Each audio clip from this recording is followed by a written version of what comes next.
नाम स्मरण क्या है, यह जानने के बाद अब हम यह समझते हैं कि नाम स्मरण की विधि क्या है।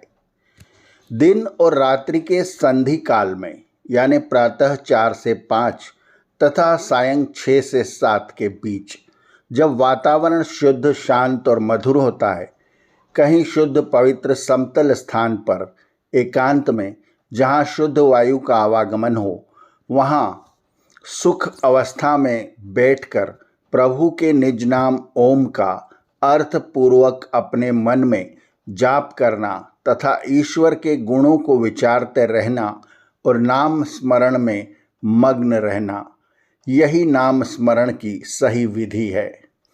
संसार के सब विचारों को हटाकर केवल ईश्वर के गुणों को स्मरण करके स्वयं आनंदित होना, प्रसन्न चित्त होकर उन गुणों का मस्तिष्क में साक्षात्कार करना, यही प्रभु स्मरण है। जैसे ईश्वर सर्वरक्षक है, सबका स्वामी है, सर्वशक्तिमान है, सर्वांतर्यामी है, हमारा माता पिता गुरु मित्र बंधु है, वह न्यायकारी है, दयालु कृपालु है, इसी प्रकार ईश्वर के गुणों को प्रत्यक्ष करना चाहिए। यदि वे गुण हम में हैं तो बहुत अच्छी बात है, अगर वे गुण नहीं हैं तो प्रतिज्ञा करनी चाहिए कि मैं अब से वे ही विशेष गुण जिन पर विचार कर रहा हूँ उन्हें ही अपनाऊंगा। इसी तरह ईश्वर भी हमें शक्ति प्रदान करता है, हमको साहस देता है, हम में उत्साह भरता है। जब गुणों को हमने धारण करने की ठान ली तो ईश्वर की भी दया और कृपा रहती है, अतः ईश नाम स्मरण करना सार्थक हो जाता है। यही नाम की कमाई है जो हम कमा सकते हैं। जितनी अच्छाइयों को धारण करते हैं, समझो उतनी अधिक ईश्वर के नाम की कमाई करते हैं। मृत्यु के समय यही नाम की कमाई साथ जाती है। केवल नाम स्मरण में रहने से, आंख बंद करके नाम जपने से कोई लाभ नहीं है। व्यर्थ में समय गंवाना है। समय का सही सदुपयोग करना सीखें। भक्ति भाव से जप करें तो आनंद आता है। ओम नाम स्मरण करते ही अनुभव कर सकते हैं कि प्रसन्नता की लहर हमारे दिलो दिमाग में आ जाती है। सच्ची श्रद्धा और भक्ति से ओम नाम जपने से जब आनंद की अनुभूति होने लगे तो समझना चाहिए कि ईश्वर की हम पर कृपा दृष्टि पड़ रही है। वक्त कैसे गुजर जाता है पता ही नहीं चलता। आनंद में डूबे रहते हैं। कहाँ बैठे हैं कोई सुध बुध नहीं रहती। केवल जागृत अवस्था में नाम की कमाई होती है, वही नाम स्मरण है। इसी को ध्यान अवस्था भी कहते हैं।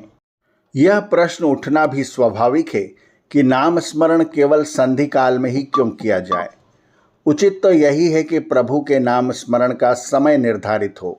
प्रातः और संध्या के समय वातावरण शांत और अनुकूल रहता है, अतः इसी वक्त अगर प्रभु स्मरण करें तो अच्छा है। दिन और रात्रि के संधि काल में वातावरण में ओजोन गैस वायुमंडल में पृथ्वी के बिल्कुल निकट सतह पर अधिक मात्रा में उपलब्ध होती है, जिससे प्राण शक्ति बढ़ती है तथा मन को एकाग्र करने में सहायता मिलती है। ब्रह्म मुहूर्त में ओजोन गैस की मात्रा अधिकतम होती है, जो सूर्योदय के साथ कम होती जाती है। ब्रह्म मुहूर्त के समय ईश्वर उपासना करने से ईश्वर का साक्षात्कार होता है, अर्थात आनंद की अनुभूति शीघ्र होती है।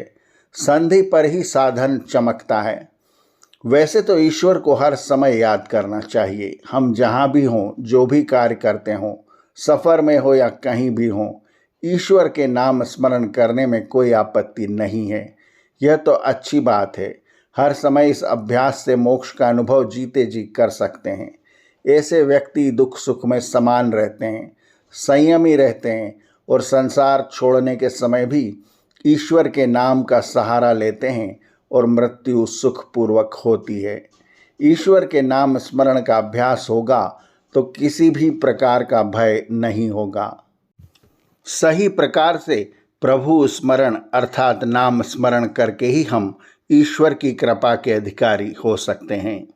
आर्यावर्त की कहानियाँ चैनल को सब्सक्राइब करें और बेल आइकन के बटन को दबाएं ताकि हम जब नया वीडियो लेकर आएं तो उसकी सूचना आपको तुरंत मिल जाए। धन्यवाद। नमस्ते।